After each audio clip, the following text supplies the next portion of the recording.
Assalamualaikum warahmatullahi wabarakatuh. Selamat datang di channel Hikmah Tausiah TV. Dukung terus channel ini ya dengan cara klik subscribe, like, komentar, dan share ya ke teman-teman kalian. Terima kasih.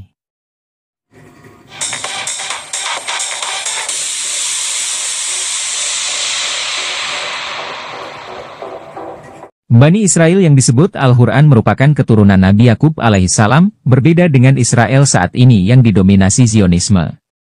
Sekitar tahun 1997-1822 sebelum Masehi, Nabi Ibrahim alaihissalam lahir. Menurut Ibnu Katsir, dalam kitabnya Bidayah wa Al-Nihayah, Nabi Ibrahim lahir di Babilonia sekarang Irak.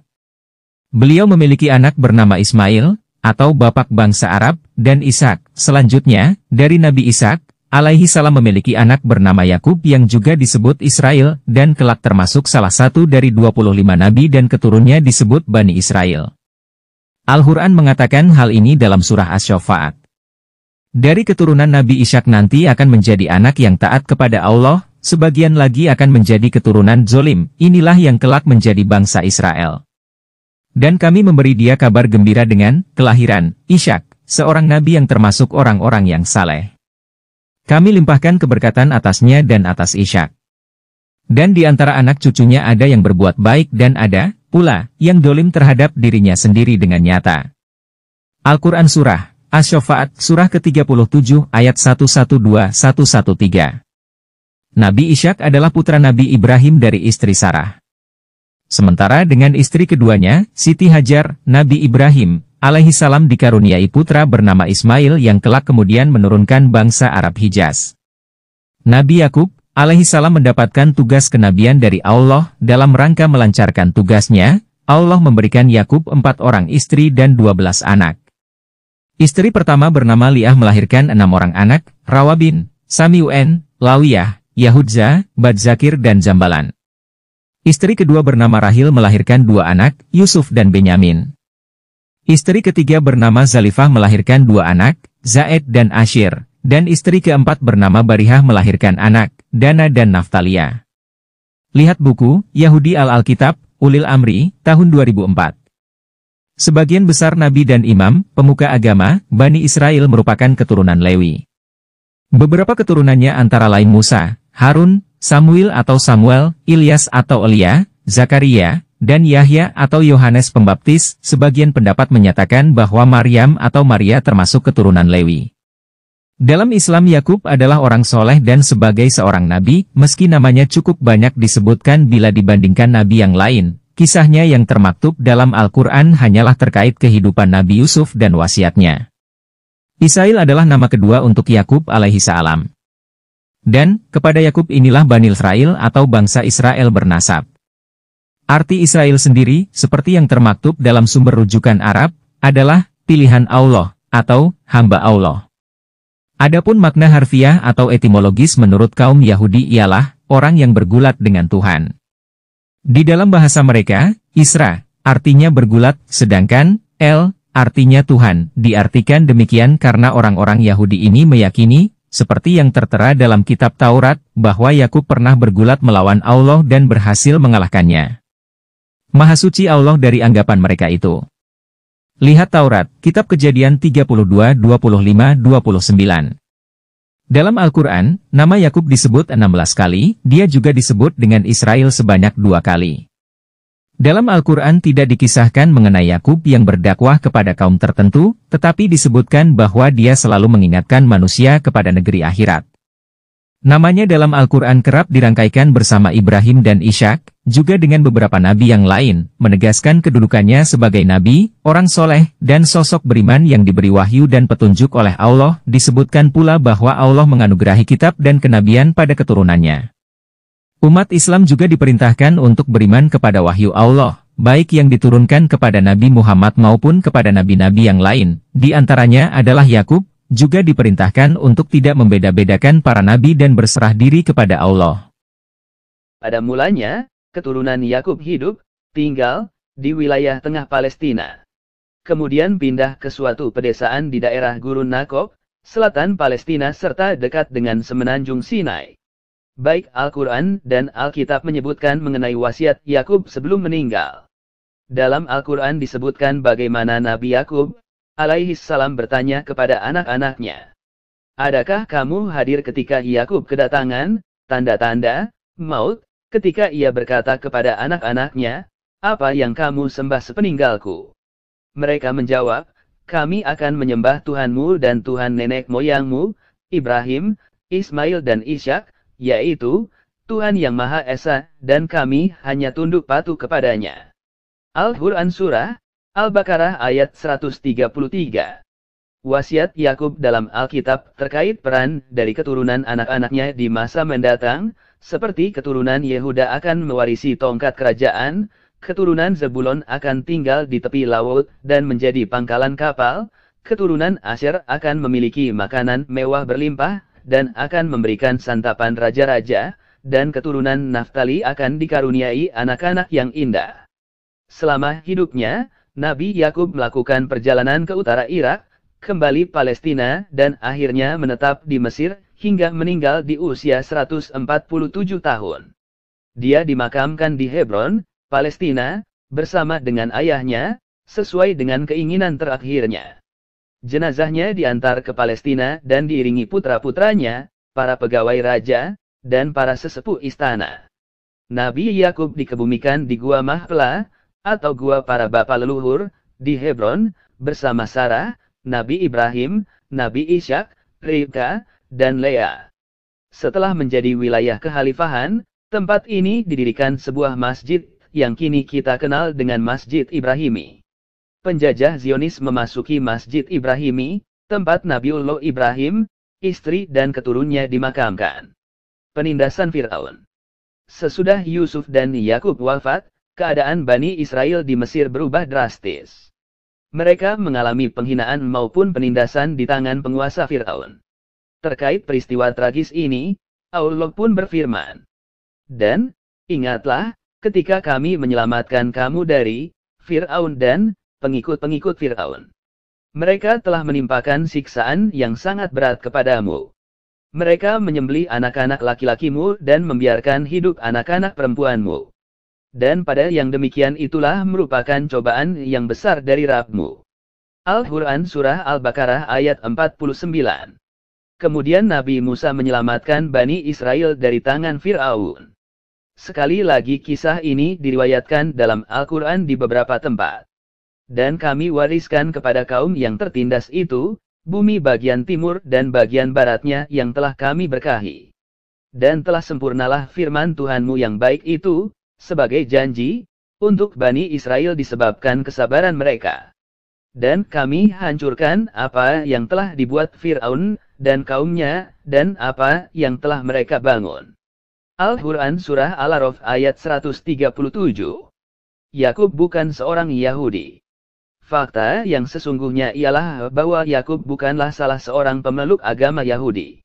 Pasalnya, Taurat yang dijadikan kitab suci serta sumber ajaran kaum Yahudi diturunkan setelah masa Yakub. Yang benar, Yakub adalah seorang pemeluk agama Hanifiyah, agama yang lurus, atau penganut tauhid murni, yaitu agama Nabi Ibrahim. Kesimpulannya, Al-Quran membantah klaim orang-orang Bani Israel yang telah menyimpang dari kebenaran, yang berbohong Nabi Yakub sebagai pemeluk Yahudi. "Wahai Ahlul Kitab, mengapa kamu berbantah-bantahan tentang Ibrahim, padahal Taurat dan Injil diturunkan setelah dia, Ibrahim? Apakah kamu tidak mengerti?" Al-Quran Surah Ali Imran ayat 65, kemudian Allah menjelaskan kebohongan mereka dalam firman-Nya, "Ibrahim bukanlah seorang Yahudi dan bukan pula seorang Nasrani, tetapi dia adalah seorang yang lurus, Muslim, dan dia tidaklah termasuk orang-orang musyrik." Al-Quran Surah Ali Imran ayat 67. Kezaliman Fir'aun terhadap penduduk Mesir. Setelah Fir'aun berkuasa di Mesir dan secara keji memperbudak penduduknya, Allah mengutus kepadanya Nabi Musa dan Nabi Harun. Keduanya adalah putra Imran bin Fahad bin Lawi bin Yakub, alaihi salam. Musa menjadi seorang nabi yang membimbing dan mengeluarkan manusia dari tradisi penyembahan makhluk memuju peribadatan kepada Allah Subhanahu wa Ta'ala, menguatkan Musa serta Harun dengan mukjizat dan hujah, dalil syar'i, untuk melawan Fir'aun dan bala tentara beserta para penyihirnya. Dari situlah bermula sejarah Yahudi sebagai agama dan syariat. Bersamaan dengan itulah muncul pula pembangkangan, pengkhianatan dan sikap keras kepala Bani Israel terhadap para nabi, serta pendustaan mereka terhadap Allah dan para nabinya. Sungguh Allah menguatkan kenabian Musa dengan mukjizat yang nyata. Namun, Fir'aun mendustakan dan mendurhakainya. Maka Allah pun memerintahkan nabinya, Musa, untuk membawa keluar Bani Israel dari Mesir. Allah juga memberikan Musa suatu mukjizat berupa kemampuan membelah lautan untuk menjadi jalan pelarian mereka dari Fir'aun dan tiraninya. Tatkala Fir'aun dan bala tentaranya mengejar kaum Musa hingga ke tengah lautan, Allah pun langsung menenggelamkan mereka semua, sehingga Musa dan Bani Israel selamat hingga tiba di tanah Sinai. Setelah Nabi Musa menyelamatkan Bani Israel dan membawanya keluar Mesir, kaum Bani Israel kembali pada kekufuran. Mereka juga terbiasa bermalas-malasan dan cenderung mudah menyerah. Walau mereka sudah melihat 9 mukjizat yang Allah anugerahkan kepada Musa untuk melawan Fir'aun, dan mukjizat ke-10-nya berupa kemampuan membelah lautan sehingga mereka dapat selamat dari Fir'aun dan bala tentaranya, sedangkan musuh Allah tersebut tenggelam di hadapan mereka, tetap saja mereka menyembah berhala, dan kembali pada kekufuran. Mereka, Bani Israel, menyerukan kepada Musa, dan kami selamatkan Bani Israel menyeberangi laut itu, bagian utara dari Laut Merah. Ketika mereka sampai kepada suatu kaum yang tetap menyembah berhala, mereka, Bani Israel, berkata, "Wahai Musa, buatlah untuk kami sebuah Tuhan, berhala, sebagaimana mereka mempunyai beberapa Tuhan, berhala." Musa menjawab, "Sungguh, kamu orang-orang yang bodoh." Al-Quran Surah Al-Araf ayat 138. Lihat, betapa cepatnya kaum Bani Israel itu kafir, meski mereka telah melihat mukjizat yang nyata di hadapan mata. Asal penamaan Yahudi. Asal-muasal penamaan Yahudi ini ada beberapa versi. Umumnya pendapat-pendapat menunjukkan bahwa penamaan ini terjadi setelah masa Nabi Musa. Di antara pendapat yang dikemukakan para ilmuwan tentang asal penamaan Yahudi ini sebagai berikut. Pertama, menurut Abu Amr bin Al-Ula, mereka disebut Yahudi karena sering bergerak-gerak, yatahawadu, ketika membaca kitab Taurat. Kedua, ada yang berpendapat bahwa nama Yahudi diambil dari kata tahawud yang artinya bertaubat, karena mereka bertaubat dari tindakan menyembah patung anak sapi. Kata ini diambil dari firman Allah yang menyebutkan perkataan Musa, "Sungguh, kami kembali, bertaubat, kepada engkau." Al-Quran Surah Al-Araf ayat 156. Pendapat lain mengatakan bahwa Yahudi merupakan nisbat kepada Yehudza, nama salah satu suku dari 12 suku yang dinisbatkan kepada putra keempat Yakub. Kemudian, setelah Bani Israel terbelah menjadi 2 kerajaan besar, maka nama itu disematkan pada kerajaan selatan, sehingga kerajaan ini disebut kerajaan Yehudza, untuk membedakan diri dari kerajaan utara, Yahudi yang sekarang bukan keturunan Yakub. Di barat atau di negeri timur, oleh orang-orang non-muslim, kaum Yahudi sering dipanggil dengan sebutan Jew atau Jewis. Lantas dari mana asal mula munculnya penamaan ini? Kata Jew atau Jewis tersebut berasal dari Joshua, atau dalam bahasa Arab, Yoshua. Kata Joshua atau Yoshua itu sendiri berasal dari nama Yosha bin Nun, murid Nabi Musa. Apakah seluruh kaum Yahudi berasal dari keturunan Yakub? Dengan kata lain, apakah Yahudi sekarang ini adalah Bani Israel yang sesungguhnya? Jawabannya, bukan. Sebab, mayoritas Yahudi sekarang bukanlah berasal dari keturunan Nabi Yakub, alaihi salam. Ini adalah fakta yang sudah diakui oleh para peneliti. Misalnya kaum Yahudi Hazar, Yahudi Ashkenaze, yang memeluk agama Yahudi pada abad 8 Masehi, sebelumnya mereka ialah kaum paganis atau penyembah berhala. Jumlah mereka, menurut sensus, mencapai 92% dari total kaum Yahudi saat ini.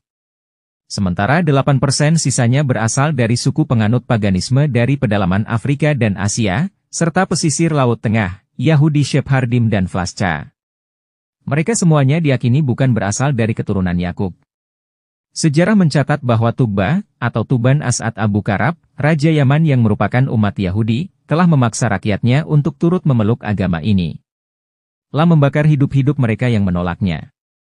Demikian pula putranya yang memerintah sepeninggalnya. Dari sinilah agama Yahudi mulai memasuki negeri Yaman, padahal penduduk Yaman sebenarnya bukan keturunan Israel, Yakub. Oleh sebab itulah, pendapat yang menyatakan bahwa Yahudi sekarang berasal dari keturunan Yakub adalah dusta dan kebohongan besar yang dibantah oleh para peneliti dan fakta sejarah. Yahudi, Zionisme dan kewarganegaraan Israel modern.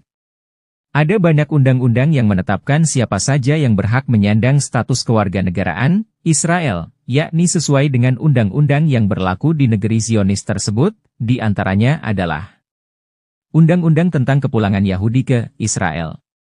Undang-undang ini dikeluarkan pada 5 Juni tahun 1950, yang memberi hak kepada setiap Yahudi di seluruh dunia untuk bermigrasi ke Israel dan mendapatkan kewarganegaraan Israel tanpa syarat. Undang-Undang tentang Kewarganegaraan Israel yang dikeluarkan pada 14 April 1952.